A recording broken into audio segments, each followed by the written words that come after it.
क्या एक तीसरा फैक्टर भी हो सकता है कि किसी और वजह से सुसाइड हुआ हो और जो केस बन गया वो डाउरी का बना दिया गया? डाउरी जो है देना भी क्राइम है और लेना भी क्राइम है। देखिए, आप अगर आपके पास वीडियो बनाने का टाइम है तो आप दूसरे को बचा भी तो सकते हो। तो वो टाइमिंग बहुत इंपॉर्टेंट है। कोई भी उसकी टाइमिंग की बात नहीं कर रहा कि वो डेथ से पहले की है या डेथ के बाद की है। जो प्रोसेस है वही एक तरीके से पनिशमेंट अगर आपका बन जाएगा तो सज़ा देने की ज़रूरत ही क्या है। डिफेंस जो है हमेशा इस पर ही सवाल उठाएगा। सर, एक सभ्य समाज के लोग अगर रहते हैं ना, उनके ऊपर एक छोटा सा केस हो जाए ना तो वो घबरा जाता है, उसकी समाज में इज्जत चली जाती है। हो सकता है वो सीसीटीवी फुटेज डेथ से पहले की हो। हमारे देश में शेयर्ड पेरेंटिंग जो है वो है ही नहीं। 5 साल के बच्चे के माइंड पे आप कुछ भी कहोगे वो बच्चा वही बोल देगा जाके। Hello and welcome to the raw podcast और आप देख रहे हैं इन खबर और इंडिया न्यूज। एक केस ग्रेटर नोएडा में, एक केस जो 2 दिन पहले एक हुआ और उसने इस पूरे देश को हिला के रख दिया है। पहले इसे डाउरी का केस माना गया कि ये डाउरी के लिए जो है वो हत्या की गई। अब इसमें एक नया मोड़ भी आ गया कि क्या इसमें आत्महत्या का भी एंगल है। तो इस केस ने कई सवाल खड़े कर दिए हैं और कई सवाल ऐसे हैं कि क्या इसमें कोर्ट कैसे फर्क जानेगा कि ये हत्या है या आत्महत्या है। और क्या एक और बड़ा सवाल है कि क्या दहेज कानून का यहाँ पे दुरुपयोग हो रहा है। और तीसरा सबसे बड़ा सवाल है कि जिसपे ये आरोप लगे हैं, अगर वो बाइज्जत बरी होता है तो उसका क्या फ्यूचर क्या।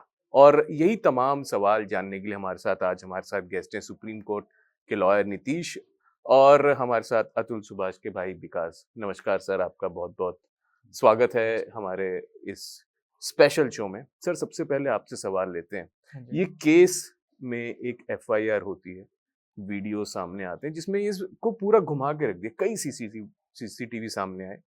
अब इसमें पहली जो धारा है, इसमें एक तो धारा है ही नहीं कि इसमें दहेज जो है प्रताड़ना है, तो वो एफआईआर में है ही नहीं। ऐसा क्यों?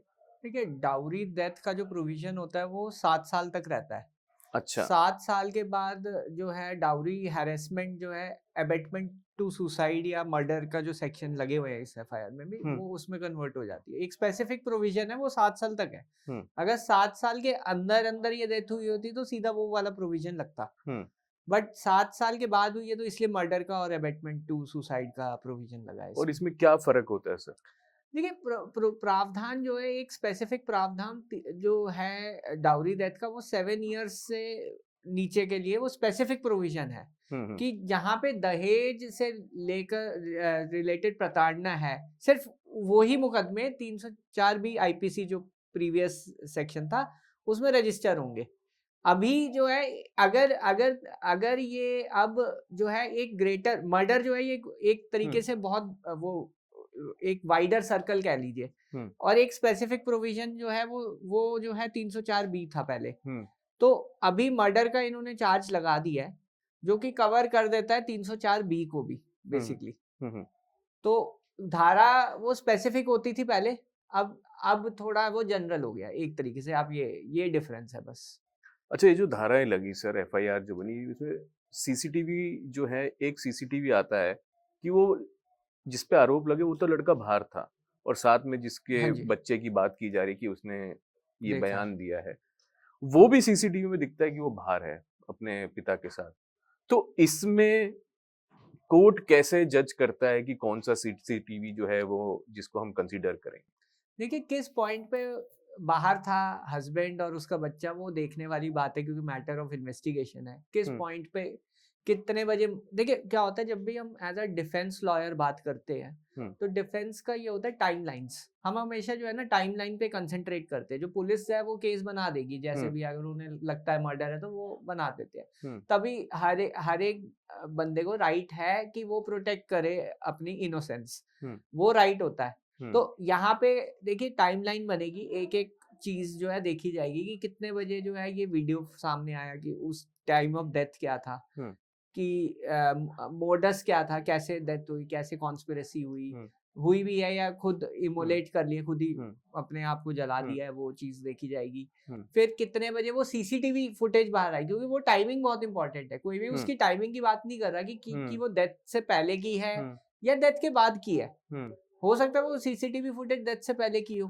हमें नहीं पता, वो मैटर ऑफ इन्वेस्टिगेशन है, पुलिस उसे एनालाइज करेगी, एफएसएल की रिपोर्ट होती है, एफएसएल जब भी ऐसी फुटेज एनालाइज होती है तो एफएसएल को जाता है, फोरेंसिक उसका एग्जामिनेशन होता है कि वो टाइम किस टाइम की फुटेज है वो, या वो पुरानी फुटेज हो। हमें ये तो न्यूज में जो आ रहा है वो जो है आपको आपके सामने है, बट एक्चुअल चार्जशीट जब फाइल होगी तभी पता चलेगा ना कि वो फुटेज कब की है, और पुलिस को वो footage as a part of evidence बनाना पड़ेगा। अगर वो फुटेज कॉन्ट्रडिक्ट कर रही है पूरे केस को, तो वो उसमें एक्यूज्ड को बेनिफिट होता है हमेशा।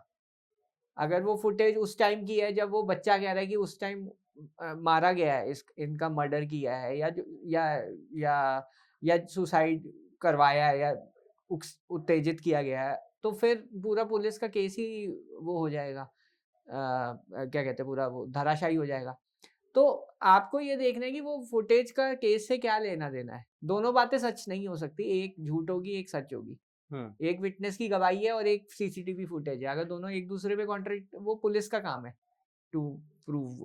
अच्छा नीतीश जी, आपने कहा कि विटनेस की गवाही है, अब इसमें बहुत सारी गवाहियां आ रही है, सिस्टर की आती है, हाँ जी, बेटे की आती हाँ है, हाँ अब पड़ोसियों की भी गवाही हाँ आती है। हाँ। तो अब इसमें जो समीकरण बन रहे हैं, इसमें कोर्ट कैसे जज करेगा कि कौन सा पहलू सही है, कौन सा पहलू गलत है?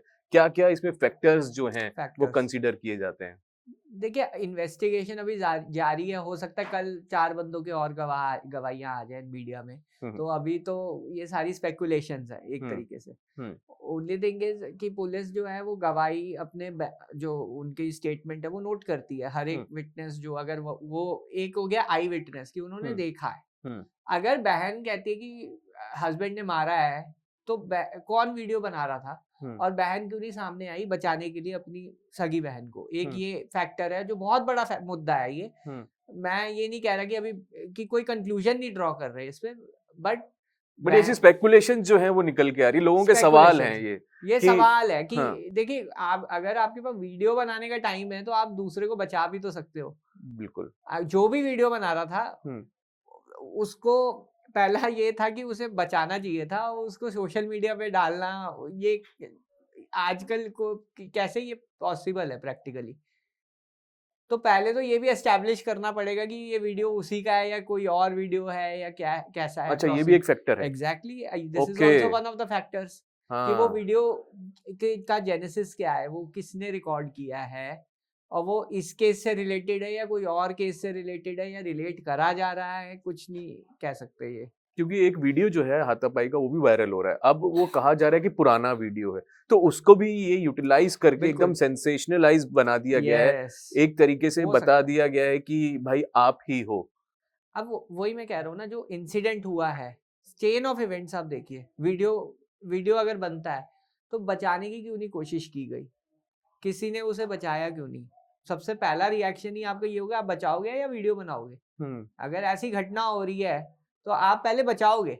कोई किसी भी प्रूडेंट, कोई भी सामान्य व्यक्ति है, उसका यही रिएक्शन होगा, पहले मैं कंबल लाऊं या पानी लाऊं, उसको बचाऊं मैं।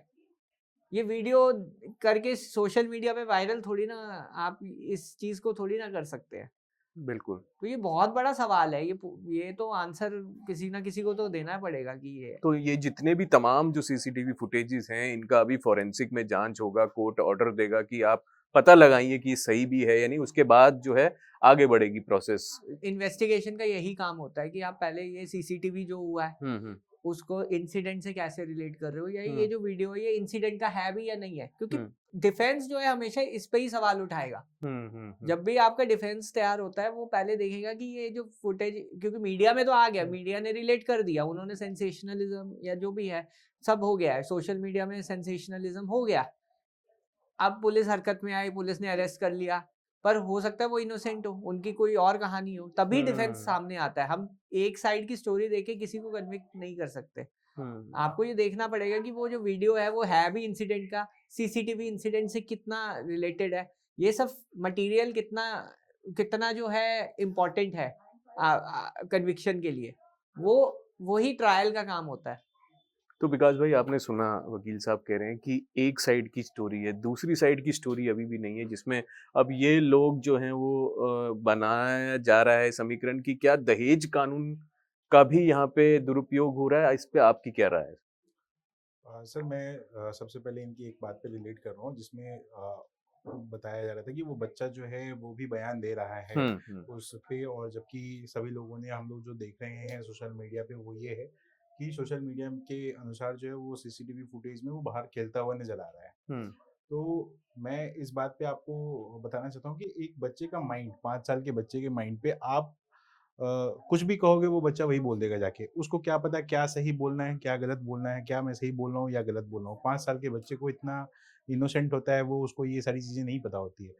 तो बच्चे को वहाँ पे बताया जा रहा है, बच्चे ने गवाही दे दी कि इन्होंने जो है वो ऐसे जला दिया। जबकि हम लोग जो सोशल मीडिया पे देख रहे हैं उसमें ये चीज़ें प्रूफ हो रही है कि वो बच्चा बाहर खेलता हुआ नज़र आ रहा है। तो मैं इससे अगर लिंक करूँ मैं आपको, जो हमारे देश में जो जुडिशरी जो चीज़ें चल रही है जिसमें बच्चे को राइट नहीं दिया जाता है बाप से मिलने का और इन सब चीज़ों को मिलने का, जैसे मेरे ब्रदर के केस में भी हुआ था, अतुल सुभाष के केस में, कि बच्चे से जुडिशरी जो है वो मिलने नहीं देती। हमारे देश में शेयर्ड पेरेंटिंग जो है वो है ही नहीं। हमारे देश में जो है विजिटेशन राइट है, और विजिटेशन राइट भी फॉलो नहीं किया जाता कोर्ट के द्वारा। तो ये बच्चे के मानसिक चीज़ों पे कितना असरदार चीज़ है, कितना ये घातक चीज़ है, ये एक सोसाइटी को सोचना चाहिए। इस सोसाइटी को बात करनी चाहिए कि वो बच्चे के साथ कैसे उसको माइंड प्ले किया जा रहा है, कैसे उसको जो है वो टूल बनाया जा रहा है एक तरीके से। तो एक चीज़ तो ये हो गई। दूसरी चीज़ पे मैं आपके साथ आता हूँ कि जिस पे आपने बोला कि ये डाउरी डेथ जो है, ये तो हमारे समाज में या हमारे कानून में डाउरी जो है देना भी क्राइम है और लेना भी क्राइम है। तो इनके फादर का मैं स्टेटमेंट देख रहा था जिसमें ये कह रहे हैं कि हमने इतना डाउरी दिया, एक गाड़ी दी, ये किया। तो मैं वकील साहब से पूछना चाहता हूँ कि कितने ऐसे केसेस हैं जिसमें डाउरी देने पे कोर्ट जो है उनको 3 साल की सजा है आई गेस इस चीज़ पे। तो कितने ऐसे डाउरी के केसेस हैं जिसमें डाउरी देने वाले को पनिशमेंट दिया गया है आज तक? उसका कोई एफआईआर भी तो होना चाहिए उसका लिखवाने कोई वाला।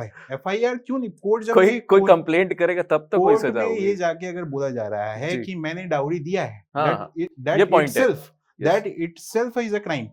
कि आप क्राइम को जाके कह रहे हो कि मैंने ये काम किया है। तो वो लेते हैं, टेक लेते हैं। हाँ, इसमें देखिए जो विक्टिम होता है वो प्रोटेक्टेड रहता है इस केस में। अच्छा, अगर कंप्लेनेंट विक्टिम है, उसे कोवर्स किया गया कि हम शादी कॉल ऑफ कर देंगे और या ऐसे कुछ कोवर्सिव एक्शन जो है दिया जाता है, थ्रेट दी जाती है कि अगर आप नहीं दोगे तो हम इसको हैरेस करेंगे, तो उसमें विक्टिम को प्रोटेक्शन मिलती है लीगली। अगर वो रिपोर्ट करता है, उसने अगर डाउरी दी भी है और बाद में कंप्लेंट कर रहा है, तो लॉ बाय लॉ प्रोटेक्शन है। इसलिए जो इनका जो है सवाल, उसका यही आंसर है कि विक्टिम को इसमें प्रोटेक्ट किया जाता है। हाँ, अगर लेन देन हो रहा है दोनों पार्टीज के बीच में और किसी थर्ड पार्टी को पता चलता है कि इधर लेन देन हुआ है, तब एफआईआर जो है डाउरी प्रोविजन एक्ट में मेंटेनेबल रहेगी। मतलब अगर जैसे 2 पक्षों में शादी हुआ और तीसरा कोई बोलता है कि इन्होंने डाउरी दे रहे हैं ये, तब वहां पे वो एक्शन ले सकते हैं। कोई एनजीओ हो गया या कोई भी थर्ड पर्सन हो गया, इन्फॉर्मेंट हो गया, हाँ, तब आपका ये डाउरी प्रोहिबिशन एक्ट दोनों। अच्छा, अगर लड़के केस में, तो लेने वाले के केस में भी थर्ड पर्सन को आना चाहिए कि कोई जो ले रहा है इसको प्रूफ करने के लिए भी कोई थर्ड पर्सन आना चाहिए। तो फिर कानून एक तरफा कैसे नहीं है कि आप देने वाले के लिए थर्ड पर्सन को यूटिलाइज करो, तो फिर लेने वाले के लिए भी थर्ड पर्सन को यूटिलाइज करो ना आप। और दूसरी चीज कि जब डाउरी की जो चीजें होती हैं, वो डाउरी के केस में आप इनकम टैक्स के को क्यों नहीं लेके आते हो कि उनका आईटीआर देखा जाए कि उनका इतना इनकम भी है कि नहीं है। वो कह रहे हैं 37 लाख रुपए और एक वो गाड़ी दी थी, तो क्या उस टाइम पे इनके पास इतना इनकम था या इन्होंने जनरेट किया था या इनकम टैक्स फाइल करने के बाद कि ये देने लायक हो उस टाइम पे। जैसे मेरे ब्रदर के केस में, मेरा भाई जिस टाइम पे 40 लाख रुपीज का इनकम था उसके सालाना, तो हमारे केस में ये लिखवाया गया कि हम 10 लाख रुपए दहेज मांग रहे थे, दिया नहीं गया था, मांग रहे थे, क्योंकि अगर वो लिखवा देते कि दिए थे तो ये इटसेल्फ क्राइम, और मांग रहे थे, इस वजह से ऐसा हुआ। तो मेरे ब्रदर ने, हमने तो बैंक स्टेटमेंट अपने प्रोड्यूस किए थे जिसमें मेरे भाई ने ही उसके अकाउंट में पैसे डाले थे।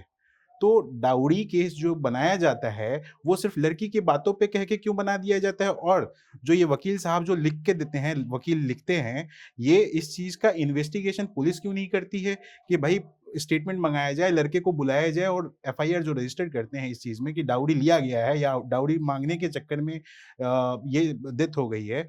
तो मेरा पूछना है एक तो वकील से, जो ये वकील चार्ज लगाते हैं सेक्शन, और जो पुलिस वाले हैं जो इसको इन्वेस्टिगेट नहीं करते हैं, सिर्फ कह देने भर से ये सारी चीजें प्रूफ हो जाती है और इसके ऊपर ट्रायल चलना शुरू हो जाता है। लड़के के पास सारे एविडेंस होने के बावजूद भी इस पे केस चलाया जाता है, ट्रायल पे ट्रायल चलाया जाता है, और कैसे एक लड़के को हैरास किया जाता है, ये मेरे ब्रदर का एक एग्जाम्पल जो है वो इस पूरे देश में देखा है लोगों ने।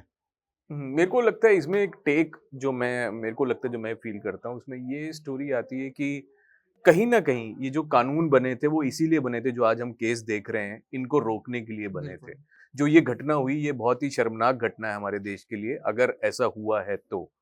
बाकी हम आपसे जानना चाहेंगे कि जो विकास भाई कह रहे हैं कि सिर्फ जो है लड़की की साइड ही क्यों सुना चाहता है। मैं आपको बताऊं, इनकी बात बहुत हद तक सही है, और प्रॉब्लम क्या आता है, प्रोसेस ही जब प्रॉब्लम बन जाए कि प्रोसेस जो ट्रायल का प्रोसेस, जैसे जो ये केस अतुल सुभाष जी का केस हुआ था, उसमें उनको जाना पड़ता था इतनी दूर ट्रायल अटेंड करने, और कई बार महीने में 2 या 3 डेट्स भी लगती थी, जो कि बहुत ज्यादा ट्रॉमेटिक है।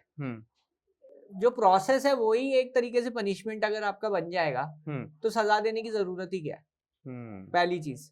दूसरी चीज ये है कि जैसे विटनेसेस की बात कर रहे हैं कि सिर्फ लड़की के साइड के विटनेसेस ही, पुलिस यही काम करती है कि लड़की के साइड के विटनेसेस की स्टेटमेंट सुनी, ये लोग मिलते हैं चाय पे, फादर की स्टेटमेंट हुई, मदर की स्टेटमेंट हुई, लड़की की स्टेटमेंट हुई, और जी चलो अंदर करो सबको। तो यहाँ पे एक तरीके से कहाँ है इंडिपेंडेंट गवाह, जैसे ये कह रहे हैं कि थर्ड पार्टी क्यों नहीं है, थर्ड पार्टी इंडिपेंडेंट गवाह है कि किसी ने देखा है, सुना है, डाउरी हैरेसमेंट हुई है। हालांकि ये है कि घर के अंदर कोई चीज अगर हो रही है उसका इंडिपेंडेंट विटनेस मिलना मुश्किल ही होता है, बट फिर भी कुछ तो आपको कोलैबोरेशन करना ही पड़ेगा ना। अभी एक केस था जिसमें 18 साल ट्रायल चला, अभी ऑनरेबल सुप्रीम कोर्ट की ही जजमेंट थी, उसमें ऑनरेबल सुप्रीम कोर्ट ने ये कहा कि हम इंटरेस्टेड विटनेसेस के बेसिस पे हम कन्विक्शन नहीं दे सकते। जो अगर भाई बोल रहा है, बहन बोल रही है लड़की की, लड़की बोल रही है, या फिर जो भी उनके रिलेटिव्स हैं, फादर मदर, ये सब इंटरेस्टेड विटनेसेस कहते हैं हम इन्हें। जब इंटरेस्टेड विटनेसेस की गवाही पे हम कन्विक्शन नहीं दे सकते 498A में, ये ऑनरेबल सुप्रीम कोर्ट का रीसेंट जजमेंट आया है। तो लॉ में तो काफी चेंजेस आ रहे हैं, बट जो प्रोसेस है वो ही मार देता है इंसान को। कि अभी मैं आज ही एक केस लड़ रहा था, उसमें 10 लोगों को इम्प्लीकेट कर दिया गया था, 10 लोग। अब 10 लोग मतलब आप ये लगा लीजिए कितने दूर दूर के रिलेटिव्स को इम्प्लीकेट कर दिया एक ही केस में। तो इम्प्लीकेट करना तो बहुत आसान है, बट काउंटर मेजर यही है कि इसमें एक अच्छा डिफेंस होना चाहिए, और जो स्ट्रैटेजी यही होती है कि आप प्रॉपर लीगल रेमेडीज जो हाई कोर्ट में अवेलेबल है वो लीजिए। आजकल काफ़ी कोर्ट सेंसिटिव हो गए हैं इन चीज़ों के लिए, ऐसी बात नहीं है। इवन जो अतुल सुभाष जी का केस हुआ था उनके बाद, उसके बाद भी कई जजमेंट्स अच्छी अच्छी आई हैं जो मेल के फेवर में है। बट हाँ, ये कह देना कि लॉ जो है वो पूरा बायस्ड है और इसको रद्द कर दीजिए, ये ट्राई किया गया था, ये चीज ट्राई हुई थी, पर अब ये वाला केस जेन्युइन है या नहीं, अब यही केस एक एग्जांपल है कि ऐसे केसेस हो सकते हैं। मे बी ये जेन्युइन हो case, we don't know. Genuine होगा तो फिर तो हमें ऐसे लॉस की जरूरत है। तो सर, जैसे कि अभी हमने ये देखा कि जो एफआईआर जो दर्ज हुई है इसमें बहुत सारे फैक्टर्स निकल गए। क्या शुरुआत में अगर पुलिस इन्वेस्टिगेशन कहीं गलत दिशा में ले जाती है तो इसका भी जो है असर पड़ता है जजमेंट पे? देखिए, जो केस बनता है वो पुलिस की इन्वेस्टिगेशन के ऊपर बनता है। क्योंकि जैसे अभी हम विटनेस की बात कर रहे थे, अभी विटनेस तो नेबर भी हैं जो अभी बयान दे रहे हैं, विटनेस तो बेटा भी है जो बयान दे रहा है, तो पुलिस का कितना रोल इसमें इंपॉर्टेंट हो जाता है? देखिए, विटनेस की भी कैटेगरीज होती है। ओके। एक हो गया आई विटनेस, और एक हो गया हेयर से विटनेस। ओके। आई विटनेस वो होता है जो जिसने देखा है। हेयर से विटनेस होता है जिसने कहा, जो प्रेजेंट नहीं था वहां। ओके।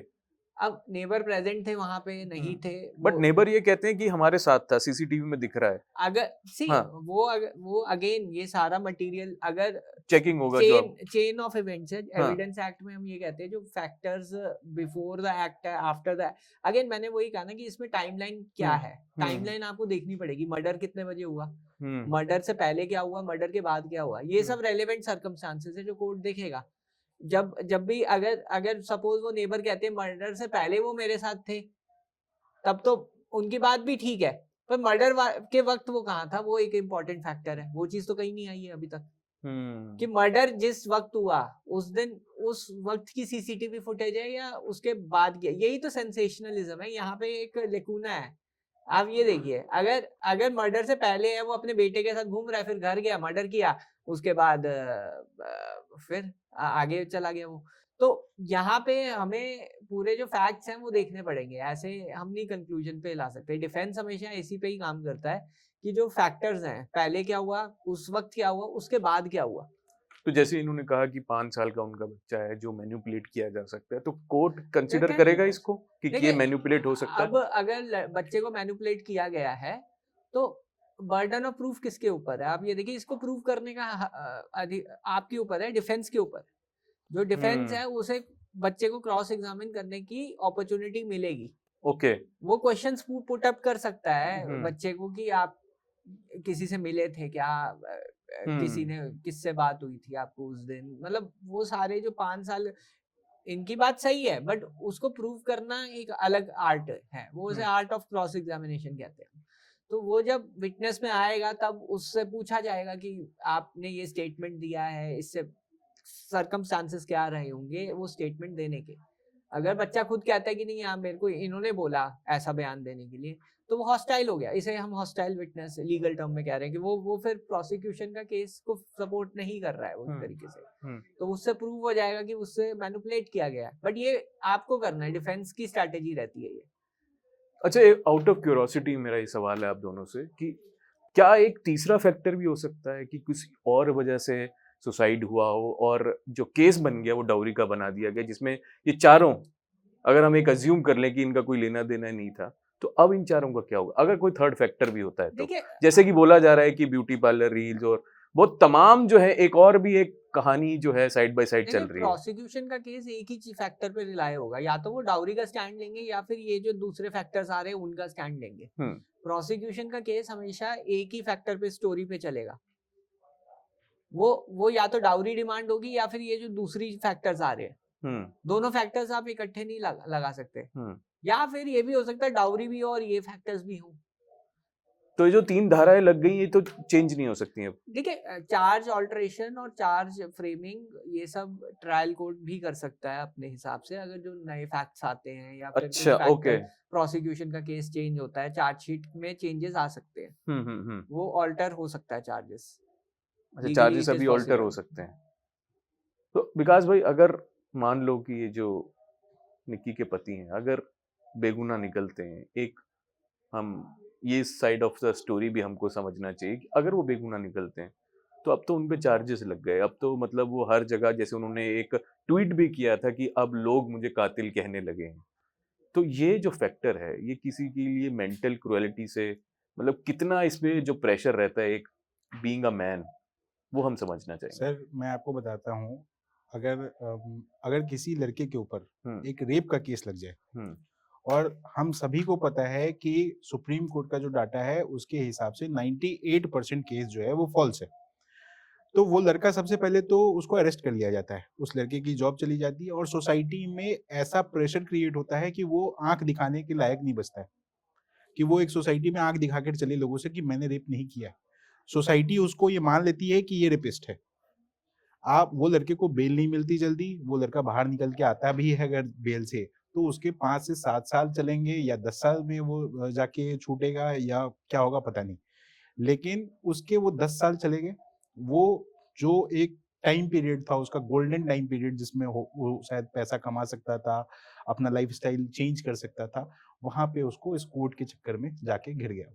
और उस चीज का जो मेंटल प्रेशर है लड़के का, वो आप समझो कि कितना हो गया होगा। तो ये जो चीजें हैं, मैंने रेप के केसेस से रिलेट किया, अब इसको इसमें अगर लेके आए तो अगर वो एक्यूज नहीं है इस केस में, तो आप समझो कि उसने जो ट्वीट किया है कि लोग मुझे कातिल समझेंगे, तो उसको एक मर्डर का अभी जिस तरह से नैरेटिव चल रहा है, पता नहीं ये सच है या नहीं है, बिकॉज जो नैरेटिव चल रहा है उसमें अभी तो अंडर ऑफ इन्वेस्टिगेशन बहुत सारी वीडियोस आ गए जिसमें एक तरफ जो वो लड़का मार रहा है उसमें वो भी एक वो वीडियो है। एक बहुत गलत है। सोसाइटी में ऐसा नहीं होना चाहिए और इसके मैं भी खिलाफ हूँ कि सोसाइटी में जो है वो इस तरह की चीजें नहीं होनी चाहिए। लेकिन बाकी और जितने वीडियोज आए हैं इसके अलावा, जो मुझे लगते हैं कि उस लड़के को कहीं भी दोषी साबित नहीं करते हुए नजर आए हैं। सिर्फ एक उनके फादर मदर का जो मैंने स्टेटमेंट सुना है, जो वो बता रहे हैं, उसमें भी मुझे सच्चाई बहुत कम नजर आ रही है। लेकिन बाकी चीजों में अगर आप सोसाइटी के बाकी और लोगों से हम सुना जो वीडियो आए हैं, उसमें उसके फैमिली को भी गलत नहीं बोला जा रहा है, उस लड़के को भी गलत नहीं बोला जा रहा है। तो ये मैटर ऑफ इन्वेस्टिगेशन है, लेकिन ये जरूर हमें समझना पड़ेगा कि सोसाइटी में हर लड़के गलत नहीं होते हैं, हर लड़कियां भी गलत नहीं होती है, लेकिन इस सोसाइटी में जो लड़के के ऊपर जो धारणाएं बनी हुई हैं, वो हमें सोसाइटी को चेंज करने की जरूरत है। एक और चीज है जी। जैसे इन्होंने बोला, वो बिल्कुल सही बात है।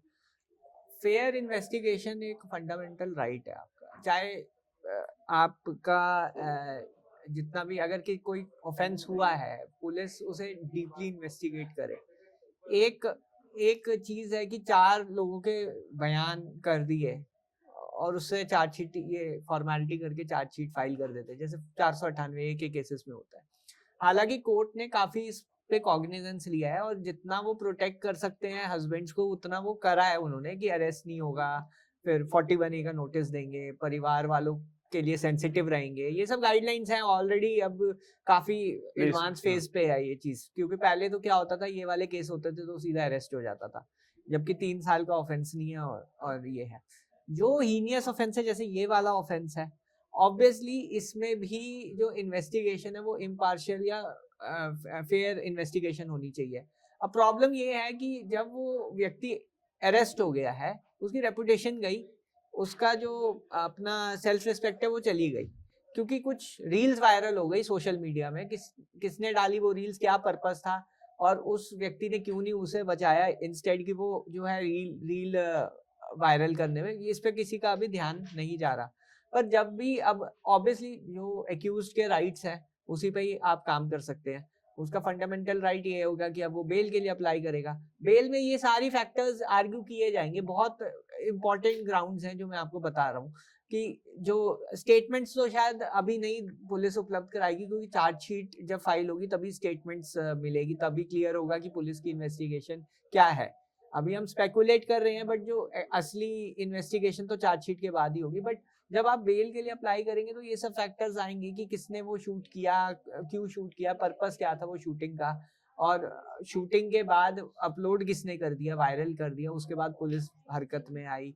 ये सब चीजें जो है जब आप बेल आर्ग्यू करते हैं तब आते हैं, और पुलिस को केस डायरी देनी पड़ेगी। जज साहब मंगाते हैं केस डायरी की, इन्वेस्टिगेशन में अब तक हुआ क्या है। अगर जज साहब को लगता है कि ये इनोसेंट है, अगर केस बनता है तो बेल मिल जाएगी उसे। पर अभी अगर अरेस्ट हुआ है, फॉल्स एलिगेशंस पे अरेस्ट हुआ है, वो तो देखो मैटर ऑफ ट्रायल है, अभी आप कंक्लूड, इन्वेस्टिगेशन भी नहीं कंक्लूड हुई, तो आप कुछ नहीं कह सकते इस पे। तो ये आपको वेट करना पड़ेगा और उसमें लूप होल्स निकाल के आपको जो है इसमें काम करना पड़ेगा। एंड यू आर राइट कि अगर फॉल्स केस है तो फिर तो प्रोसेस, अगेन मैं कह रहा हूँ ना, process is the punishment, it's not the real punishment. Punishment तो बाद में मिलेगी, जब मिलेगी या नहीं भी मिलेगी, बट प्रोसेस ही बहुत बड़ा पनिशमेंट होता है जब क्रिमिनल प्रोसेस चलता है। It is a big punishment for husbands, even जो इनोसेंट हस्बैंड है उनके लिए पनिशमेंट है, उनके रिलेटिव्स के लिए है। हालांकि काफी चेंजेस आए हैं, बट अगेन सुप्रीम कोर्ट या जो भी कोर्ट्स हैं, they have to work under the parameter of law. Law change का काम पार्लियामेंट का होता है। अच्छा चलिए, एक जल्दी से सवाल पूछ लेता हूँ कि अगर हम लड़की की साइड से भी सोचें, अगर हम निक्की की फैमिली की तरफ से इस बार सोचें कि चलिए ये जो केस है, जो बातें बताई जा रही कि चलिए मान लेते हैं कि केस हुआ है, तो अब उनके पास ये क्या जो है राइट्स हैं, तो क्या वो और कुछ कर सकते हैं कि और कड़ी से कड़ी इस पे सजा मिलनी चाहिए? उनके पास और क्या कदम उठा सकते हैं वो? देखिए कंप्लेनेंट जो होती है उसके पास लिमिटेड राइट्स होते हैं। जैसे वो एक अगर फेयर इन्वेस्टिगेशन के लिए वो भी डिमांड कर सकते हैं, जैसे अगर अक्यूज डिमांड कर सकता है तो वो भी कर सकते हैं। उसमें तो क्या होता है फेयर मैं बता इन्वेस्टिगेशन में? देता हूँ, उसमें ये होता है कि जैसे अगर कोई केस होता है, उसमें अगर अगर उसमें देरी हो रही है या पुलिस ढंग से नहीं इन्वेस्टिगेट करे तो डायरेक्शन हाई कोर्ट से मिल सकती है फेयर इन्वेस्टिगेशन की, या फिर कोर्ट उसे मॉनिटर भी कर सकता है। वो ट्रायल कोर्ट से मिलती है डायरेक्शन की आप मॉनिटर करो ये इन्वेस्टिगेशन, ये अच्छा, इन्वेस्टिगेशन जो है ओके, हाँ। आप देखो कि क्या चल रहा है। हुँ। वो स्टेटस रिपोर्ट जो है हुँ। पुलिस फाइल करती है कि अभी जी हाँ। इतना हो गया, इतने दिन में हम कर देंगे कंप्लीट। तो अक्यूज भी कर सकता है और कंप्लेनेंट भी कर सकती है। हुँ। बट जब चार्जशीट फाइल हो गई तो एक राइट और मिलता है कंप्लेनेंट को कि फर्दर इन्वेस्टिगेशन का राइट होता है। या इन्वेस्टिगेशन में कुछ पहलू छूट गए हैं, कुछ विटनेसेस रह गए हैं या कुछ भी प्रॉब्लम आ गई चार्जशीट फाइल करने के बाद, तो कंप्लेनेंट जो है प्रोटेस्ट फाइल कर सकते हैं कि प्रोटेस्ट पिटीशन है कि ये जो पहलू है ये नहीं देखे गए हैं। अगर मैजिस्ट्रेट को लगता है कि हाँ ये वाइटल है केस के लिए, तो उसमें फर्दर इन्वेस्टिगेशन कोर्ट ऑर्डर कर सकता है। तो ये कुछ राइट्स है कंप्लेनेंट के जो ले सकते हैं वो, अगर अगर इसमें फेयर इन्वेस्टिगेशन नहीं हुई है तो। और यही सवाल अगर मैं लड़के की तरफ से पूछूं कि लड़का अगर लड़के की तरफ से जो उनकी फैमिली चारों लोग अरेस्ट हुए हैं, मतलब रिश्तेदार भी इसमें अरेस्ट हो सकते हैं और भी रिश्तेदार अरेस्ट हो सकते सी अगर कोई स्टेटमेंट या मटेरियल आता है तभी होंगे ना। हैं, अगर क्योंकि ऐसा कई केसेस देखेंगे कि जो रिश्तेदार बाहर भी रहते हैं, जैसे हमने बहुत केसेस करे। 498 में 498 अच्छा, में वो 498 लगा ही नहीं है। हाँ नहीं नहीं लगा नहीं वो हाँ, तो अभी अभी अगेन वही डाउरी वाला एंगल एक्सप्लोर हो रहा है, हो सकता है वो लग भी जाए। लग भी सकता है, क्योंकि हाँ। वो डाउरी डिमांड है और हैरेसमेंट है तो फिर 498 लगता है कई बार। बट प्रॉब्लम क्या है कि यहाँ पे आपको ये देखना पड़ेगा कि जो विटनेसेस हैं या स्टेटमेंट्स हैं, क्योंकि अभी कंप्लेनेंट का पलड़ा भारी रहता है। जो कंप्लेनेंट बोल रहे हैं उस हिसाब से पुलिस केस बनाएगी, जो विटनेस मिले हैं उस हिसाब से केस बनाएगी। जब केस ट्रायल पे जाएगा तब एक्यूज को अपॉर्चुनिटी मिलती है, या ये अपना पक्ष रखे। चार्जेस जब फ्रेम होते हैं कि केस ही नहीं बनता। प्राइमा फेसाई केस क्या होता है? प्राइमा फेसाई हम एक टर्म में यूज कर रहा हूँ, थोड़ा लीगल टर्म्स कर रहा हूँ, मैं इजीली समझाऊंगा, मेरा काम ही यही है। तो जैसे प्राइमा फेसाई केस कहते हैं हम इसे, कि अभी सिर्फ चार्जशीट फाइल हुई है, कंप्लेनेंट ने कंप्लेन कर दी और विटनेसेस की स्टेटमेंट रिकॉर्ड हो गई सारी 161 164 जो भी स्टेटमेंट है, मैं पुराने लॉ के हिसाब से बता रहा हूँ। तो जब ये स्टेटमेंट सारी रिकॉर्ड हो गई है तो मैजिस्ट्रेट वो देखेगा स्टेटमेंट। आप डिफेंस की ड्यूटी है कि उसे दिखाना कि केस ही नहीं बनता है जनाब, इंग्रेडिएंट्स नहीं है, विटनेसेस। अभी स्टेटमेंट कौन क्या दे रहा है, अलग अलग बयान दे रहे हैं, वो सब में नहीं जाएगा कोर्ट, बट ऊपर ऊपर से देखेगा। मेडिकल रिपोर्ट जैसे आप कह रहे थे कॉन्ट्राडिक्टरी थी इसमें, तो वो डिस्चार्ज के लिए प्रे कर सकते हैं ऐसे केसेस में। बट नॉर्मली जो कोर्ट्स हैं वो डिस्चार्ज इतना इजीली नहीं करते हैं। वो प्राइमा फेसी ही एविडेंस देखते हैं, वो देखेंगे कि ये केस बनता है या नहीं बनता है। उसे हम आर्गुमेंट ऑफ डिस्चार्ज कहते हैं। वो उसके बाद जो है ट्रायल पे जाता है केस, तो ट्रायल पे अपॉर्चुनिटी आपको क्रॉस एग्जामिनेशन की मिलती है। तो अगर ये जो केसेस की बात करें, जैसे अतुल सुभाष जी के भाई ने भी हमको कुछ किस्से बताए कि अगर जैसे डाउरी का केस है, लोग बहुत डरते हैं आजकल कि हमने तो लिया भी नहीं है फिर भी अगर ये केस हो जाए, तो ऐसे मामलों में क्या करना चाहिए लड़कों को? देखिए पहले तो घबराने की जरूरत नहीं है। हम्म अभी आजकल क्या है कि आपने मदर फादर रिलेटिव्स जो है उनको थोड़ा, अगर उनके लिए रिलीफ थोड़ा अच्छा मिल रहा है आजकल कोर्ट से, क्योंकि अगर केस आपका बनता है तो आप क्वाशिंग के लिए ट्राई कर सकते हैं, स्टे मिल सकता है वहां से, और एक क्वाशिंग के लिए आप ट्राई कर सकते हैं, तो ताकि उनका चक्कर एटलीस्ट बच जाए। बट उसको भी तो बहुत टाइम लगता होगा। देखिए टाइम हर चीज में लगेगा, बट आपको कुछ तो स्टेप्स उठाने ही पड़ेंगे ना। अगर आप सोचते हैं, देखिए सोल्यूशन प्रॉब्लम का ये है कि यही सोच लेना कि बायस लॉ है, वो सोल्यूशन नहीं है। That is not a solution, it is not even helping you out. आप बोलते रहिए, सब बोल रहे हैं, बट उससे क्या फर्क पड़ रहा है? आपको करेक्ट लीगल एक्शंस लेने पड़ेंगे, लीगल स्टेप्स लेने पड़ेंगे जो अवेलेबल है। वो अगर आप ढंग से वो ही ले लेंगे तो काफी रिलीफ मिल जाता है। अब हमारे पास कई केसेस आते हैं, हम अभी कल ही का केस है, कल 10 बंदों को ट्रायल कोर्ट में अपीयर होना था। कुछ सिंगापुर रह रहे हैं, कुछ मुंबई रह रहे हैं। आज हमने हाई कोर्ट से कुछ रिलीफ लिया, उनको स्टे करवाया कि कल के लिए जो है, मतलब थोड़ा प्रोएक्टिव स्टेप्स लिए, तो एटलीस्ट वो 10 बंदों को अब अपीयर नहीं होना पड़ेगा कोर्ट्स में। तो ये कुछ लीगल प्रोएक्टिव स्टेप्स होते हैं जो आप ले सकते हैं जब भी ऐसे कानून को फाइट करना है। फाइट करने के लिए आपको एक इफेक्टिव डिफेंस स्ट्रैटेजी चाहिए। अब लोग, प्रॉब्लम क्या आती है कि आप बिना डिफेंस स्ट्रैटेजी के कोर्ट में चले जाएंगे तो फिर ये लॉ आपको खा जाएंगे।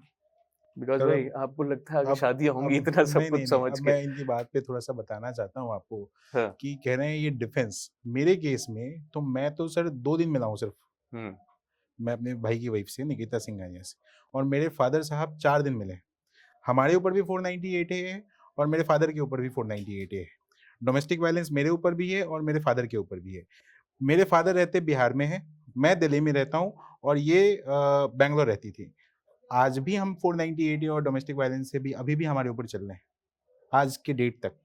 तो इतना आसान, जितना आसान तरीके से बता दिया गया कि उतना है डिफेंस नहीं। ले सकते हैं। तो मेरे ब्रदर के ऊपर केस लगाए गए थे, यानी कि हमारे ऊपर जो केस लगाए गए थे 2021, आज चल रहा है 2025। 4 साल में भी क्वेश्चनिंग नहीं हुई है हमारे ऊपर। और ये क्वेश्चनिंग जो है ये कब हो जानी चाहिए? इन्वेस्टिगेशन के दौरान ही हो जानी चाहिए कि 2 दिन वो आपका देवर मिला आपसे, आप कैसे कह सकते हो कि ये डोमेस्टिक, और क्या प्रूफ दे रहे हो आप? Is there any proof? और ये कहते हैं कि घबराने की बात नहीं है। सर, एक सभ्य समाज के लोग अगर रहते हैं ना, उनके ऊपर एक छोटा सा केस हो जाए ना, तो वो घबरा जाता है, उसकी समाज में इज्जत चली जाती है। मेरे फादर जिस इज्जत से रहते हैं, उनके ऊपर, उनको अगर एक लड़के, एक बेटे ने शादी की, ये गलती थी मेरे फादर की कि बेटे ने शादी की, उसकी वजह से उनको समस्तीपुर से जौनपुर जा रहे हैं बेल लेने के लिए, और वो भी एक आदमी के लिए 2 आदमी बेलर चाहिए आपको। वो बेलर जो है वो एफडी करवाना है, वो एफडी के पैसे भी हमें देने हैं, और वो आज भी एफडी जो है वो एज इट इज करा के रखनी है।